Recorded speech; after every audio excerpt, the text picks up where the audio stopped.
Hello, good evening guys. তো এই দেখো, আমি আজ আমার একটা স্পেশাল, আমার খুবই পছন্দ স্পেশাল রান্না মাশরুম। আর সকালে মানে ফুলকপি ছিল খাবার, কিন্তু আমার খেতে ইচ্ছে করছিল না, তার জন্যে আমি নিয়ে নিয়েছি এই যে মাশরুম। আর মাশরুমটা আছে খুব একটা অন্যরকম। তো মাশরুমটা আমি আজ রান্না করবো, রুটির সাথে খাবো।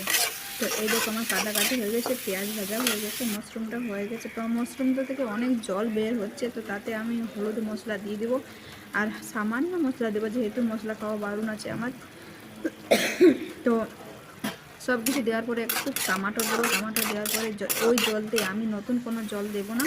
তো ওই জলটাকে আমার টমাটো দেওয়ার পরে হয়ে গেল আমার প্রায় সবজি হয়ে যাওয়ার পরে, সবজি হয়ে যাওয়ার পরে গরম গরম রুটি খেয়ে নেব, দুটো খেবো আর রাত্রে যাওয়ার পরে খাবো, ডিউটি যাওয়ার পর। তো গুড নাইট সবাইকে।